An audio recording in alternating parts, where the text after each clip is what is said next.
On season 2 of Building Jam, we're learning in public and sharing our internal calls with some of the builders and experts we've always wanted to learn from. Matt Wallaert, who joins us today, has his expertise in applied behavioral science. So he's helped some of the most notable startups and Fortune 500 companies better understand their users and apply his learnings in behavior change. Today, he joined us at Jam for a call with the whole team. We learned a whole bunch from it, and we know you will as well. So let's get into it. When I talk about applied behavioral science, it can mean lots of different things to different people. So for the purposes of this conversation, I mean behavior as an outcome, science as a process. So everything we do is trying to create some form of behavior change. Danny sort of nodded to some of the behaviors you want to change. We'll talk more about that in a minute. But we're using science as the method. And it's not because Matt Wallaert loves science, although I do. It's because science is the most effective process that we've found for causing predictable, reliable outcomes. It is the thing that has advanced humanity, is the ability to experiment, right? In many ways, James is like intimately familiar with this because all code is an experiment, right? We are experimenting our way to trying to cause an outcome to occur. And then sometimes there are bugs, right? Which is why Jam exists. I often think actually for this is a good crowd for me. I often think of this a little bit like test-driven design. Right? We're saying at the beginning, here is the behavior that we want to occur, and then we're doing things until that behavior occurs. So the first step in behavioral science is actually articulating what behavior we want to change. The acronym we typically use, the process that we use is SIDE, Strategy, Insights, Design, Evaluation. My favorite analogy for this is science fiction. So Aiden probably didn't know this when we woke up this morning, but I'm going to contend that Aiden is an author of science fiction. What do I mean? Well, Aiden got out of bed this morning and he wants the world to be different. And because they want the world to be different, they do things in the world.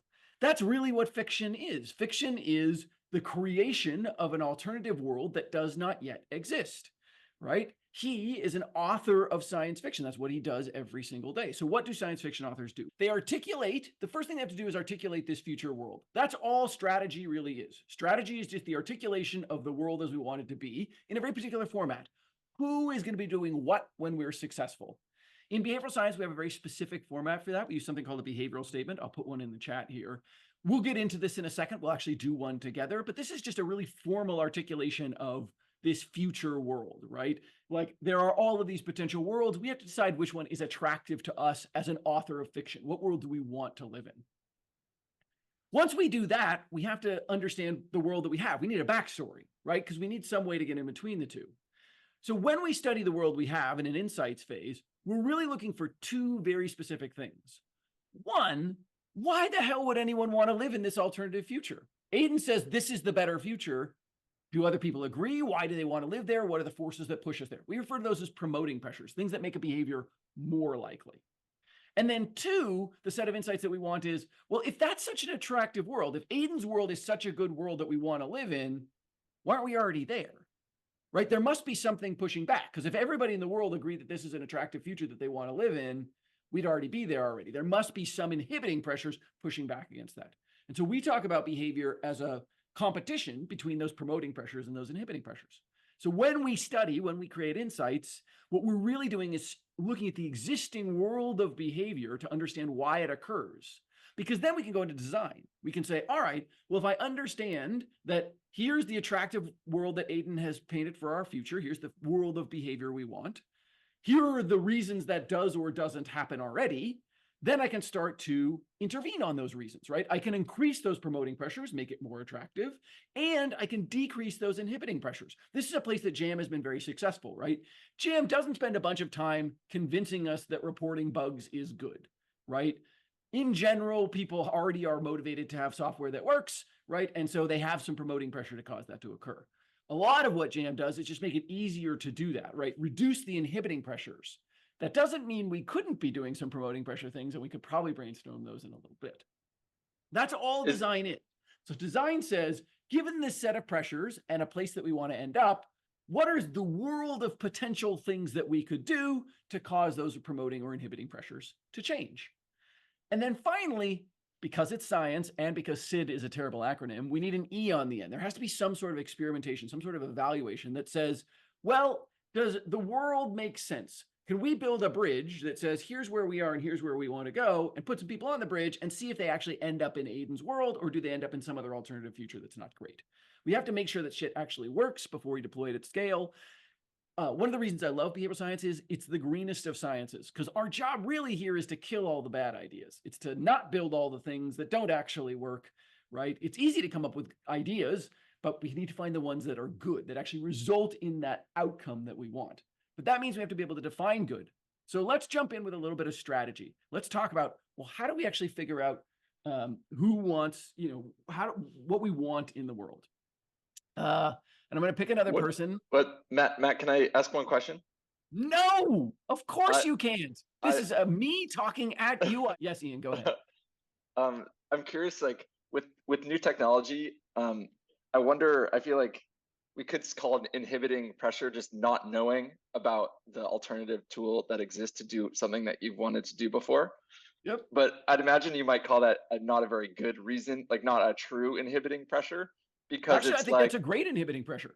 So in general, Ian, when we talk about advertising, we often talk about, you can look at 4 quadrants of advertising. So 2 on the promoting pressure side, 2 on the inhibiting pressure side. So let's look at inhibiting pressure since you brought that up.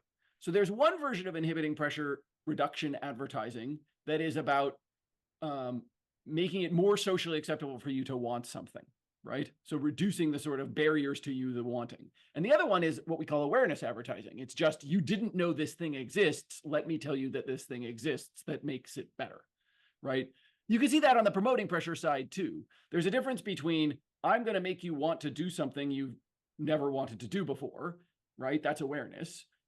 Versus, I'm going to make you want to do something that you already wanted to do more for other reasons, right? I'm going to make you want to drink this Coke because then Cindy Crawford will fall in love with you, right? That's a particular kind of Diet Coke advertisement that is very different than, hey, you've never wanted to drink a sugary soda. Let me tell you why sugary sodas are awesome. Does that make sense? Mm-hmm. So we are going to map those out, and we can actually, we could go there first if we wanted. I was going to write a behavioral statement. Well, let's stick with where we were going, Ian, but I promise we'll come back to it. I talk really fast, and we have an hour, so hopefully we'll get there. Stay tuned. Let's talk about, first, we're going to use Ian, and if this turns out to be true, I'm quitting this talk right now, by the way. Ian owns a furniture factory. Ian, do you own a furniture factory? In fact, not. Thank God. Otherwise, I would have to leave. This would be a very creepy talk. Okay. Ian owns a furniture factory. So he comes to me and he says, Matt, I want to produce a new chair. Give me some designs for a chair. Maybe I work at Frog or something. Now, because I'm a behavioral scientist, when Ian says, I want you to design a new chair, to me, a chair is an intervention that causes people to sit, which is a weird way of defining a chair, but we can't do science if we don't define things that way. If we don't say, well, here is what the behavioral outcome looks like, we can't actually do science because we can't pair alternatives.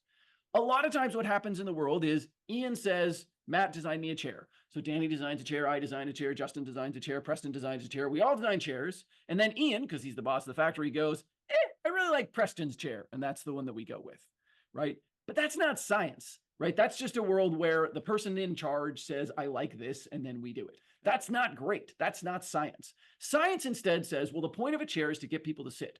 And I can run an experiment, right? That we can try Danny's chair and Matt's chair and Justin's chair and Preston's chair and see how well they get people to sit, and then produce the one that actually does. Because it turns out Justin's chair is a much better chair at getting people to sit than mine or Preston's is. And so that's the one we're going to produce. The reason we do this strategy phase, the reason we articulate very clearly the behavior we want to change is because everything else flows from that. Without it, right, we end up in a different place. Let's use my canonical favorite example, Uber. This is not an endorsement of Uber. However, they did have a really good behavioral statement. So let's go through this template that I put in the chat to talk about really clear articulations of the behavior that we want. So when a target audience is just who it's for. Who is Uber for? Whose behavior are we trying to change? I should have warned you, none of my questions are rhetorical. Who is Uber for? Anyone who might want to get from one place to another. All right, anyone who wants to get from one place to another. Anybody else have an alternative to that? Drivers looking to make more incremental rides. Yeah, great call out, Aiden. We're gonna focus on writers for the moment rather than drivers, although I agree that drivers is a key behavior, and we would write one. right? So we would write a behavioral statement for drivers. This is actually, by the way, how we organize companies. So let's imagine that, Petra, who is sitting with you? Oh, it's Maya. I'm Maya. Hi, I missed your name. Maya. Maya, lovely to meet you. Congratulations, you're the new CEO of Uber, right? Everybody give Maya a round of applause. Hey, Maya, we hope you make billions of dollars. Go, Maya. So the way that Maya organizes her company is to say, all right, well, I need different things from different people. So maybe Danny is her head of marketing. So she can go to Danny and say, Danny, your job is to get people to download the app. That's the behavior I care about from you, right? And I can give her accountability and autonomy. I can say, hey, you are accountable for this thing that is the downloading the app, and you can be autonomous in how you cause that to occur, right? Then Justin is her head of product. She can say, Justin, you don't have to worry about app downloads. Danny's got that. Your job is to get people to open the app and tell us where they are and where they want to go. That's it. Where they are, where they want to go, hit the bride button. That's you, right? And then Aiden is our head of rider experience. Aiden, you don't have to worry about app downloads. You don't have to worry about getting people to order rides. You just have to get people to you just have to get people to get in the car and stay in the car, right? They have to complete the ride. And Ian's our head of payments job. Your job, Ian, is to make sure that people pay. We can segment out a customer journey by these behaviors. So this way, Aiden, I can say, well, your job is, going to be driver experience, right? And we can write a behavioral statement for what that is. And you can parse it down. So maybe Mark is, Mark is like a summer intern somewhere way under Danny. Well, Danny can still pass him down a behavioral statement. She can say, your job is to get young women living in LA to download the app, right? Really tiny, small behavioral statement relative to her massive get everyone everywhere to download the app, but creates autonomy and accountability for him so that he has the ability to go to work and do what he wants to do. All right. So back to where we were. So I agree broadly, Cyrus, with your point. Uber is kind of for everyone. This is extraordinarily rare, by the way. I used to get pitched by 1,000 startups a year and they'd be like, my product's for everybody. No, it's not, right? The vast majority of things are for a narrow audience who, Jam is not for everybody. My son is an 8-year-old. Jam is not for him. Great kid, but he's not the target audience for what you're doing, right? He's not the person that we want to do something in the world, generally speaking, because he doesn't have any control. Uber is fairly different. I'm fairly sure if he could figure out how to order an Uber, they would take him wherever he wanted to go. If a chicken could use a phone, they'd be like, get in the back, and they would drive it across the road. They don't care. They don't care, right? So Uber is, in fact, for everyone. But I am a lying liar. This is something you should know about me. Danny's known this for years. Lying liar. It's not actually for everyone, right? This is why we have limitations. Limitations are not pressures, right? So Ian, they're not the promoting and inhibiting pressures we talked about earlier. Those can change, right? Limitations are the binary preconditions that must be true in order for me to engage in the desirable behavior. So what must be true for people who use an Uber? Another way to think about this is if I knew nothing about Oscar, but that they took an Uber last week, what could I definitively say about Oscar that's probably true? What must be true? Has a phone. Has a phone, 100%. I have a phone, I have some sort of smart device with connectivity and battery, right? If I don't have those three ingredients, I literally physically cannot engage with Uber. I can't hail one down on the street, right? I can't call one or text one, right? I have to use the app on a smartphone in a connected way. This really matters. I gave a talk in Dubai. I didn't really think about the fact I was only going to be there for 24 hours. So I didn't really think about getting my phone set up on internet and things. So I went to the venue and then, because it's Dubai, things happen mostly at night. So I got out of the talk at like 3 a.m. and realized I have no idea how to get back to my hotel because I can't summon an Uber because I have no connectivity. So I had to wander around this venue until I could find some open Wi-Fi, get a car, go home. But it's the only way to go home, but I had no idea how to do it. So a phone with connectivity and power. What else do I need? What else must be true? You must have Credit card. money, yeah. Ooh, yeah, I need money, but I need special money, right? Compatible money with the money that they offer. That's or right. they I need take. mostly in most of the world, it's electronic money, right? So in the US, this was a big deal, by the way. Remember, Cyrus said Uber's for everybody, right? When Uber launched in the United States, 15% of adult Americans did not have an electronic form of payment. They physically, literally could not use an Uber because they didn't have an electronic form of payment right back in 2010 or whatever. This is so true in other places in the world, by the way, that they may have to remove a limitation, right, in order to make something occur. So when Maya says we're going to go into this new market, India, Mexico, Ukraine, all of those are markets where you can pay with cash. I gave a talk in the Ukraine. I went to the venue. Guy says, you pay me now. I'm like, what do you mean I pay you now? And it just turns out because the penetration of electronic payment is not high enough, you can use cash in those locations. So limitations may change over time in order to allow you to broaden your business model, but it's still important to articulate them. Take one that people haven't generated. You have to be physically, literally able to get in the back of an Uber, which is not true for everybody, right? Not everybody is physically able to get in the back of every single Uber, right? If I'm in a wheelchair, there are lots of Ubers that are not accessible to me, right? I physically, literally can't do it. And that highlights one of the reasons that we use limitations. The first one is just to reduce biases. Science is an inherently biasing, reducing process. That's the whole point of science. It's to get rid of all of our biases, right?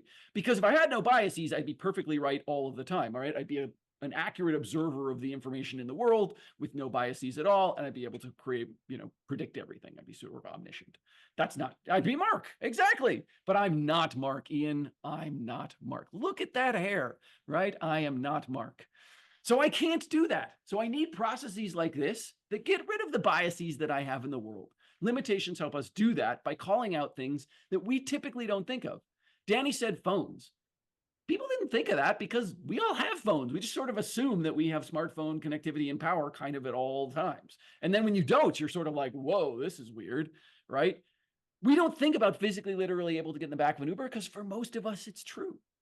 Now, what do we do with that? So this really has to go with Maya. So remember, Justin is our head of product.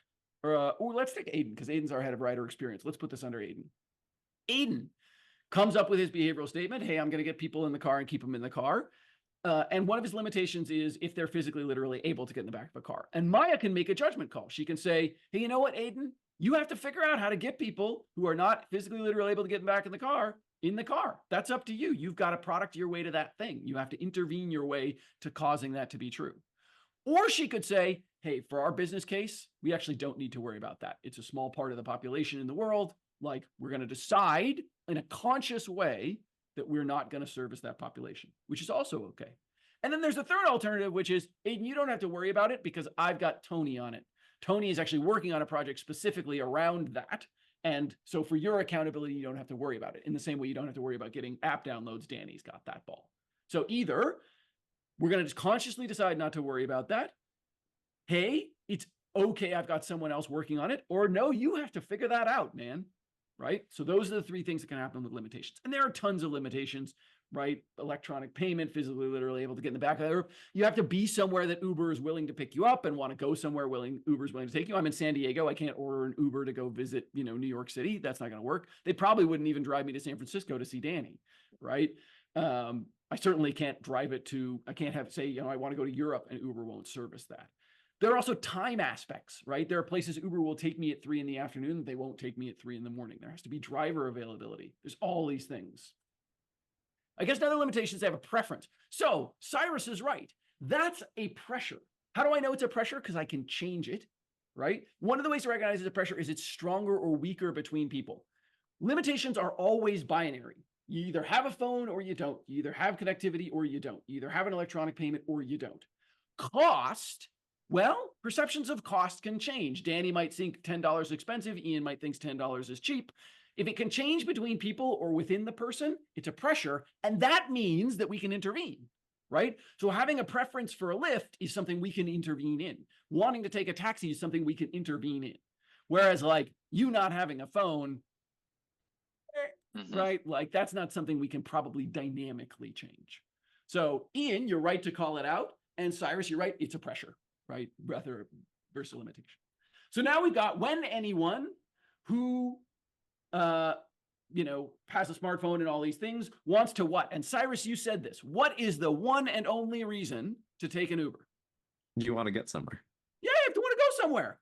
So a motivation is kind of a special limitation. It's the binary precondition that you have to want. And if you don't want that, then you're not in our target audience. We, Uber, are not in the business of making people want to go someplace. We're in the business of meeting the need that is wanting to go someplace. You could imagine them being a different company. You could say, hey, we're going to get in the business of making people want to go places. Zipcar kind of did this towards the end, right? They were actually partnering with local chambers of commerce. So Preston is the head of the Chamber of Commerce of some really nice whale watching town somewhere in California. And so he does a deal with Zipcar that says, hey, get $5 off your Zipcar if you come to our cool town to go whale watching and stuff. And here's a bunch of content about whale watching in our town, right? He's actually creating the desire to go someplace, right? So then the motivation might be more like Cyrus, when people want to have a fun weekend, right? They will do this thing, right? Rather than when they want to go somewhere, right? We're starting up funnel of the thing. So when people who all those things want to go somewhere, they will what? What does Uber want people to do? What is the behavior Uber cares about? Download the app and call a ride. Ooh, download the app and call it right. So Maya, I need you. Can you come off mute for a second? So we're going to do something we call the sufficiency test. So I don't know if you knew this about me. I'm a genie. So you rub Matt's fuzzy bald head. He snaps his fingers. Everyone in the world downloads the app and calls a ride and then immediately cancels it. Maya, is that good? You okay with that? Yeah, that's not a great expression there, Cyrus. Did you see her eyebrows go up? That's a not great, right? So maybe Cyrus, somewhere further down the food chain. So, Justin's, right-hand person, Mark, will do this, right? Because Justin cares about, getting people to call rides, and maybe Mark is specifically in charge of some part of that. But at the macro level, at the Maya level, that's not enough, right? It fails what we call the sufficiency test, right? A really great example from Jam would be if we said, well, we want people to submit bugs, right? That's the behavior we care about. Maybe, right? If I submit a bunch of bugs that aren't accurate and all they have in the description field is banana, no, it's not so helpful. As a matter of fact, that's a counter behavior that we really don't want, right? So you have to be, this is why we do this process, Cyrus. This is exactly what it's for. It's for this like, ooh, is that really what we mean? Like, can we talk about that? Can we test it? Can we push on it? I often tell teams the point of a behavioral statement is to take all of the arguments that we would have had over the next 12 weeks of this project and have them right at the beginning, right? Because what happens? We have all been on projects where we think we're using the term the same way. Danny and I are like, we're going to get people engaged. But her version of engagement, the behavior that engagement means to her, is different than mine. So what happens over the course of the project? We drift, right? And the longer we go on without clarifying, the farther and farther we get from each other. And so 6 weeks into a project, we go, oh, you meant that? I meant this. We are in deep shit. And we've wasted the last 6 months because we're going off in different directions. This is why we're incredibly precise about this, because it gets us laser aligned. And it does probably require, Cyrus, some form of disagreement. I've never seen one of these conversations that doesn't involve people going, well, I think it's this, and you think it's that, and let's really delve, there's some degree of disagree and commit where we agree that the thing that we actually care about is this. And we really grapple with that. It's like, this is a 3-hour meeting. We're taking some real time to figure this out. So when people who all those things want to go somewhere, they will. So what Cyrus said was insufficient. Download the app and call an Uber. What might be what might be farther down the funnel that would be enough for us? Get on a car and start riding, probably. Yeah. We're going to say take an Uber. Take an Uber. And generally speaking, we want to use the language of our users. So limitations, that's our place to put in all sorts of bullshit, right? Like we don't generally show that to users. You have to have a phone and all these, it's very technical, right? You can put a lot of shit in there. We also don't do that with as measured by. Like when we talk about how we measure something from a data perspective, right? It kind of sounds like a SQL query. Humans don't need to read that. What we want is that the target audience is something that they all resonate with, right? One of the things I often say is people should be able to immediately and instinctively say they belong to this. We can do this together. Does everybody have hands? I have hands. I see one of Danny's hands. Danny has hands. Justin has hands. Awesome. Who here is a parent? Right? Who here drinks whiskey?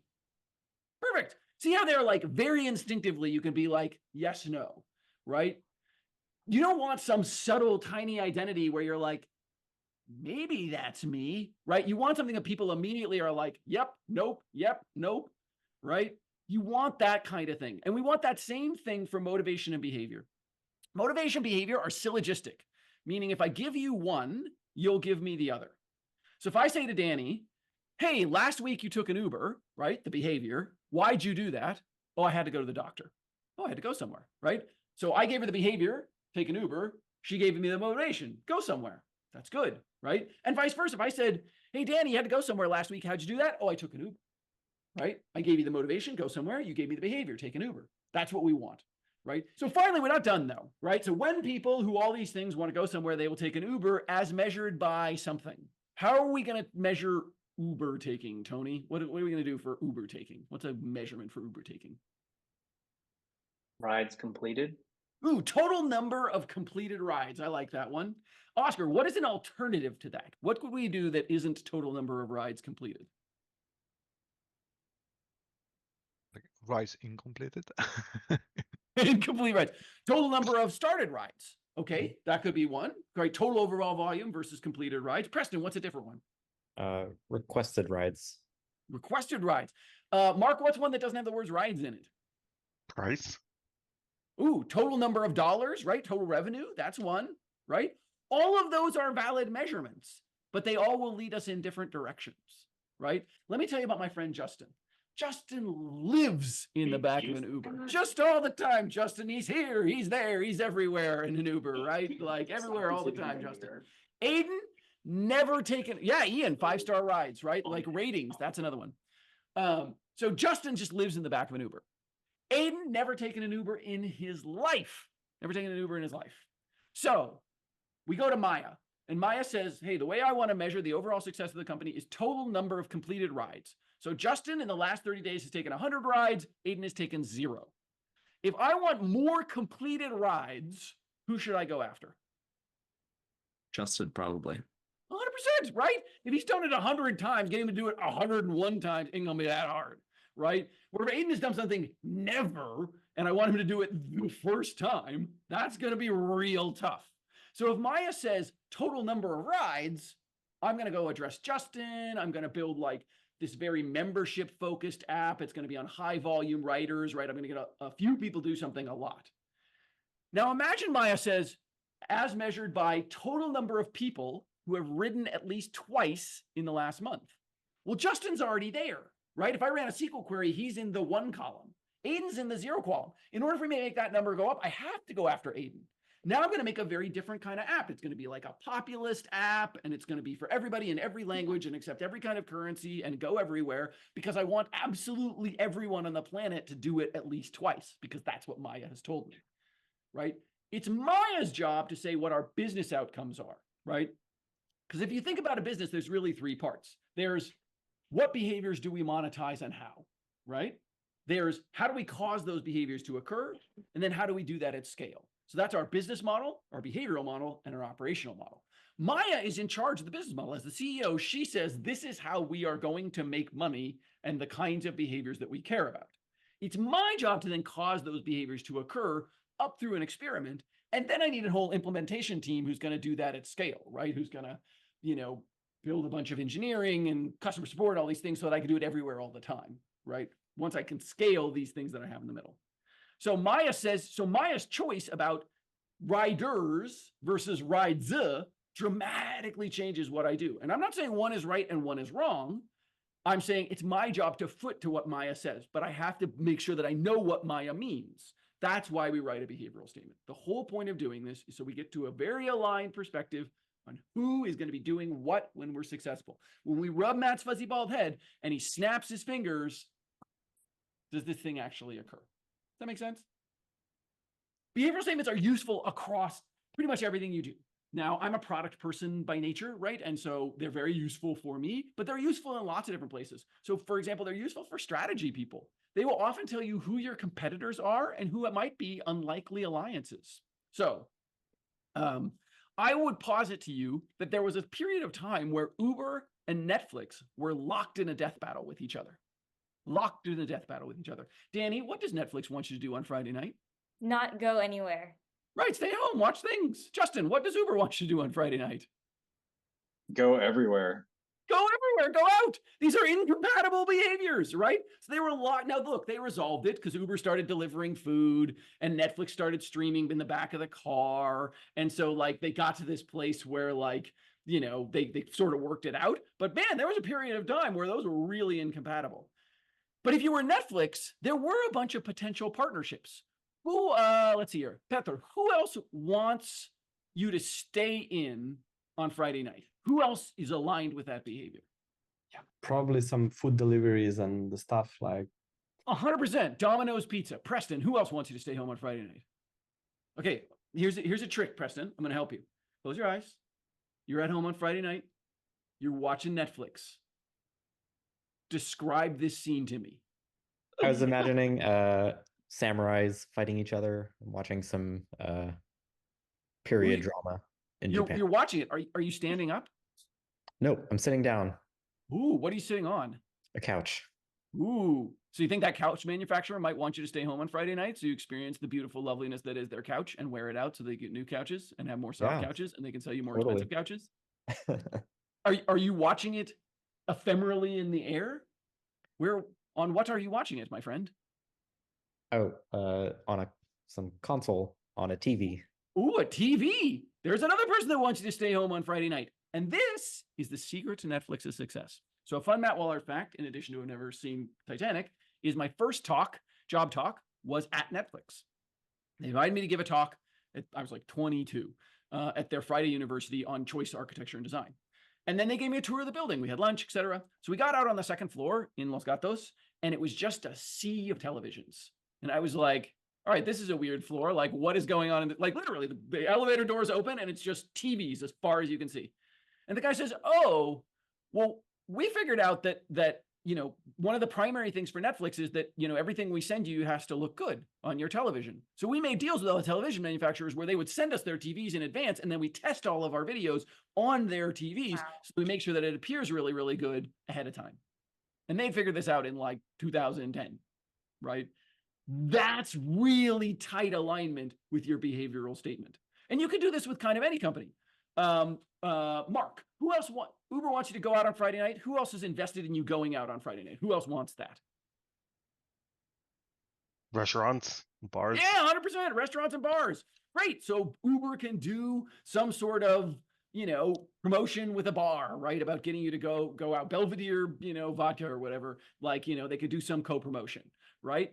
So you can actually use a behavioral statement to find your potential partners. And this is one of the places I think Jam could explore is, where are the natural synergies? Who else wants the things that we want, right? That we could potentially ally with because they have the same behavioral statement. Who is invested in what we want? And that could be internal to a company, but it can also be other kinds of companies and other kinds of partnerships and potential acquirers at some point. All right, let's talk about M&Ms. So I promised Ian we would talk about promoting and inhibiting pressure. So let's talk about M&Ms. Because once we know the behavior that we want, now we have to go look at these things. The way we do this, by the way, is a combination of qualitative research and quantitative research. So this is both looking at the data, right? Data tells us what, right? It's good at broad strokes, things that we know generalize. Qual tells us why. We have to talk to individual people. We have to understand their motivations. We have to observe them in their environment. We want those to live very closely together. The number one mistake, so my current business is in getting large companies to do behavioral science. So I work for people like Google, et cetera, trying to get them better aligned to using processes like these. The number one mistake we see is that quant and qual don't talk to each other. So data science is over here throwing off daily insights that come out of the data. Meanwhile, every 6 months, like these qualitative research show up with a 100-page slide deck and some personas, and they never talk to each other. You want laser tight alignment. I want Danny, my quantitative scientist, to say, hey, I saw this thing in the data, and then in the very next day to be interviewing people trying to figure out why that thing actually occurred, right? You want that back and forth, back and forth, back and forth. The way that we do this, we don't use personas. I don't believe in personas. We use behavioral archetypes because everybody in the world fits into one of 5 groups. Always, never, sometimes, started, stopped. Maya, what is your favorite physical activity? What do you like to do? Are you a runner or a swimmer or a boxer, or what do you like to do? I'm definitely not a runner. Me neither. Walking. Yeah, hiking, walking. Hiking. Let's take hiking. Awesome. Okay. So everybody, does everybody still have hands? I have hands. You have hands. Everybody has hands. Everybody is going to end up raising their hand exactly one time, right? How many of you are often hikers? You often go on hikes. Aiden's an often hiker. Ian's an often hiker. Oscar's an often hiker.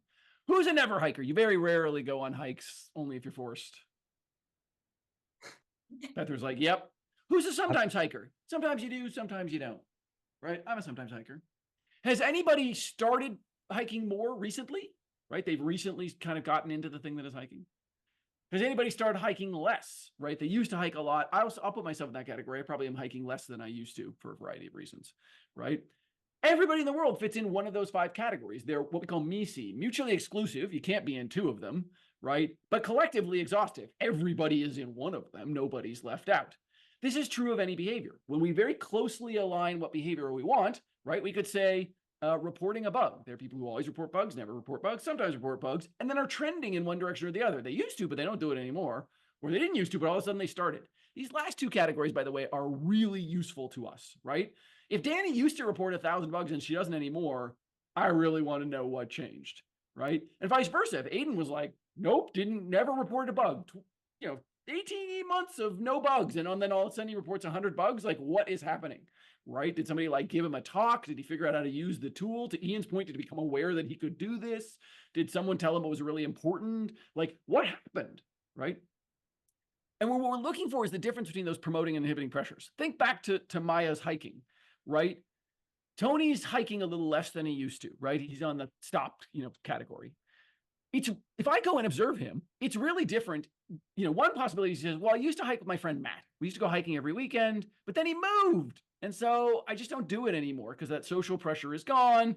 The reason I really love doing it was hanging out with Matt, right? So for him, I might need to introduce him to Danny and they can go hiking together, right? I might need to reintroduce a new promoting pressure. That's really different than Tony loves hiking on his own, but he hurt his knee. And so it's really painful to hike now. Well, now he needs a knee brace, right? Introducing him to Danny ain't going to do shit, right? He already has plenty of promoting pressure. He already wants to do the thing. He's like, nah, my knee hurts, man. So being aware of people's behavior changes as being due to promoting or inhibiting pressures allows us to change behavior, which brings me back to M&Ms. Why do we eat M&Ms? They're delicious. They're delicious. Yeah. Taste is a very powerful promoting pressure. Mars knows this, which is why there's over 30 flavors of M&Ms. Even though we all know that the peanut butter M&M is the pinnacle to which M&Ms aspire. There is objectively no better M&M than the peanut butter M&M. Someone disagrees with me, and so we have to have a bunch of other flavors, right? And they are very broad. Caramel, pumpkin pie. I mean, they're all over the place. Pretzel here. Aiden's a heretic.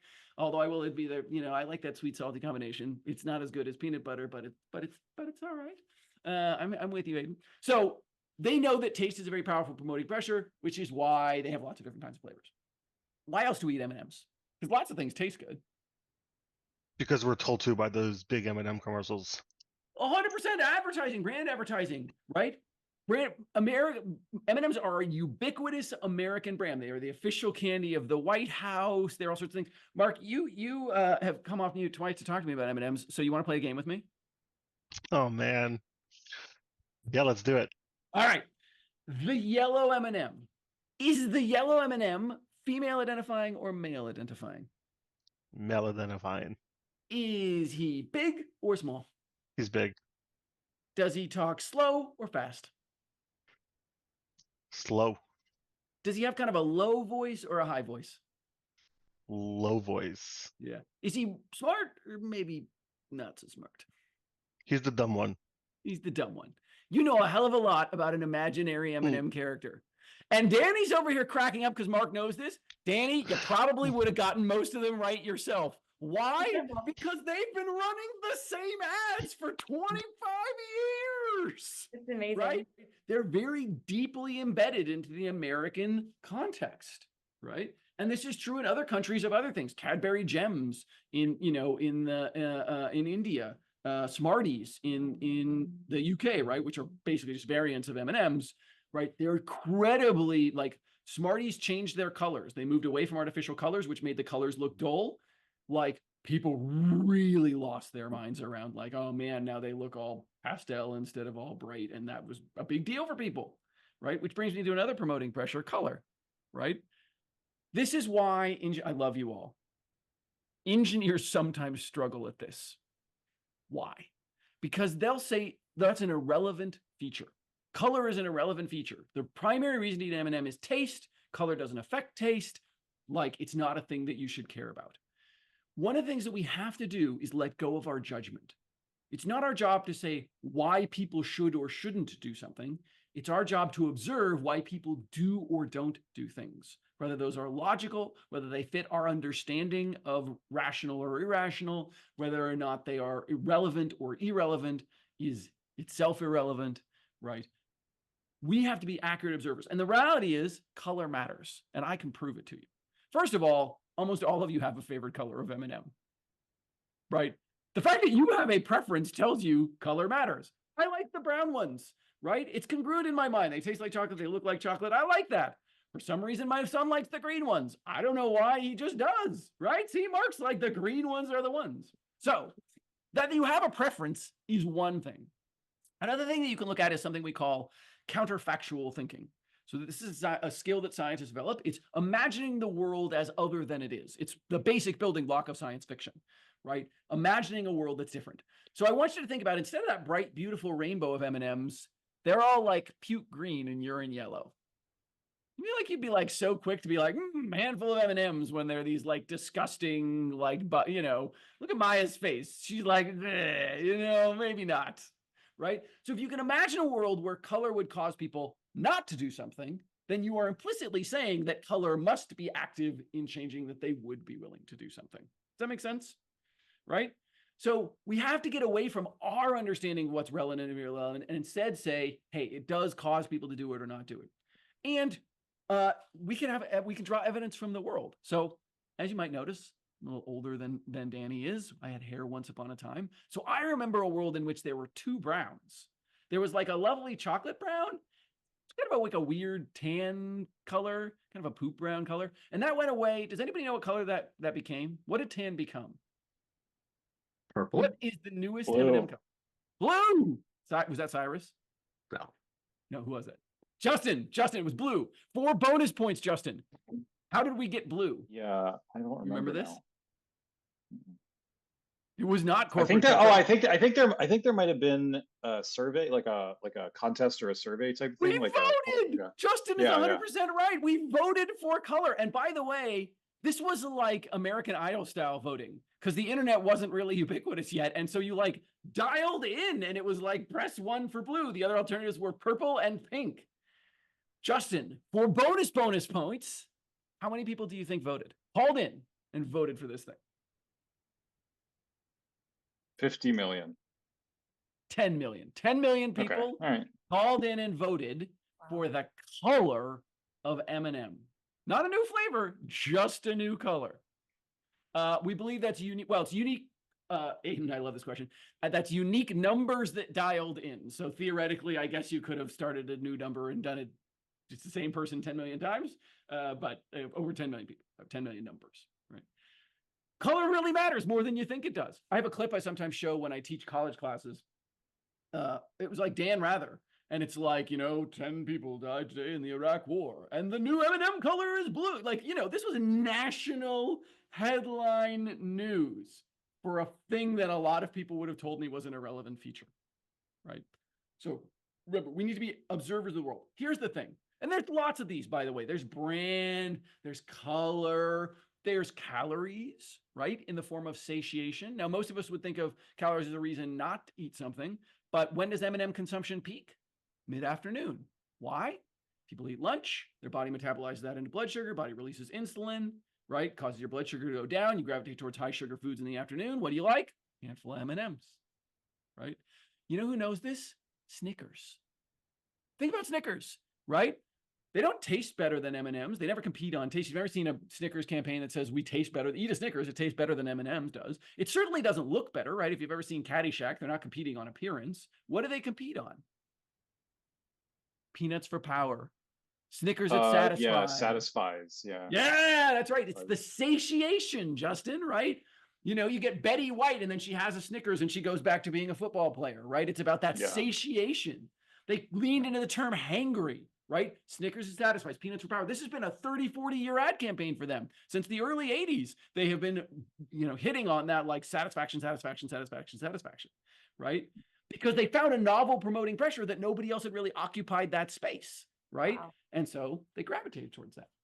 Here's the thing though. There's what? There's 4, I can do math, 8, 11. There's 11 of us. What is nobody doing right now? Eating a Snickers. Or M&Ms. Nobody's eating M&Ms. We just talked about they're beautiful and delicious and all these things. Like, shouldn't you be eating M&Ms right now? Why aren't you eating M&Ms right now, Ian? Just because the context is not right.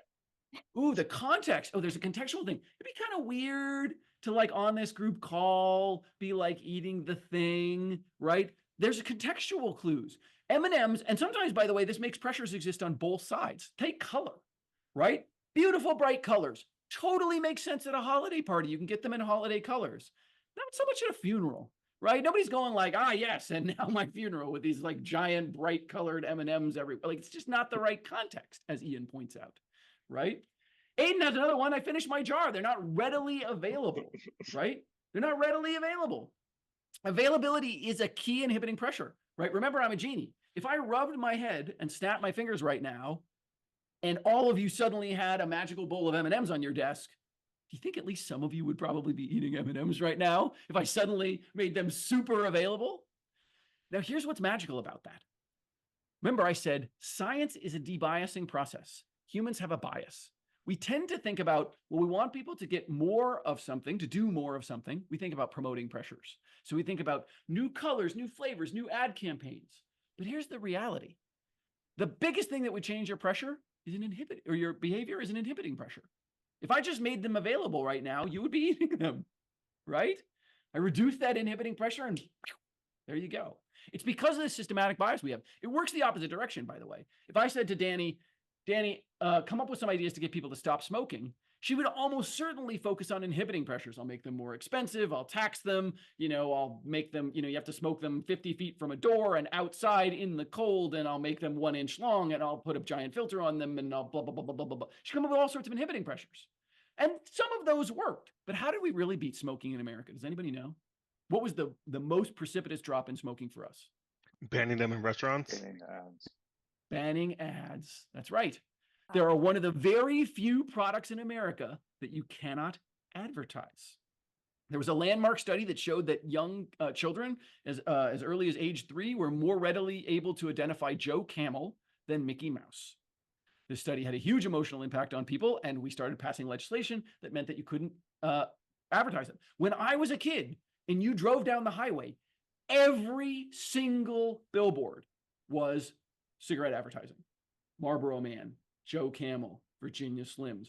I guarantee you, if you painted a room the Virginia Slims green color, I would walk into that room and be like, it's the Virginia Slims. Like, that color is powerfully embedded in my mind forever. Even though these bans went into effect when I was young, like, it's still forever in my mind as like Virginia Slims green. So we have this tendency when we think get people to do something less, we focus on inhibiting pressure, get people to do something more, focus on promoting pressure. That's why it's important that we get to both of these, right? Things like availability, dishealth, contextual cues, all of these things that make them cost. M&Ms aren't free, right? There are lots of, my favorite example of cost is, there's something we call a penny gap in psychology, which is there's lots of things that you would do for free, but that you would never pay a penny for. I have a closet full of conference t-shirts. As you might imagine, given your experience with me today, I'm a fairly reasonable speaker. I get asked to speak at a lot of things. They always give me a t-shirt. If someone said, pay me $1 for that t-shirt, I would not have so many of these t-shirts, even though $1 is a trivial amount of money at this point in my life. I would never buy these t-shirts. But because they're free, right? Because that inhibiting pressure is as low as humanly possible. And in fact, I'd have to, refuse them and give them to somebody and figure out some way to get rid of them. It's huge. Okay, Ian, identity is the single most important pressure, most powerful pressure on both sides. So I often use the example of my mother. My mother, I'm a first generation college kid, so I come from a very blue collar family. My mother was a nurse for the majority of my life. She's a very tough country lady, my mom. But there was a reliable way to get her to cry when I was a kid, which was to try to teach her how to use the computer.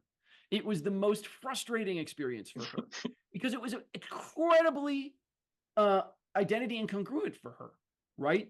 She was a woman, first generation, you know, she's a nurse, it's blue collar. She doesn't think of computers as for her, right? And she didn't have the promoting pressures I had. She didn't see the power. She didn't want to play games. Like all the things that were attractive to me about it, all the reasons I wanted to teach her were not actually resonant for her. So here's the kind of crazy thing about my mom. So as I said, she's a nurse for the majority of her career. But for the last 10 years of her career or so, she was the head of nursing informatics. So for those of you who don't know, that's basically the like CTO for nurses. So how did my mom, who when I was a kid would literally cry if I tried to teach her how to use a mouse, become the CTO of hospitals, right? The CTO of nurses. Well, two things, right?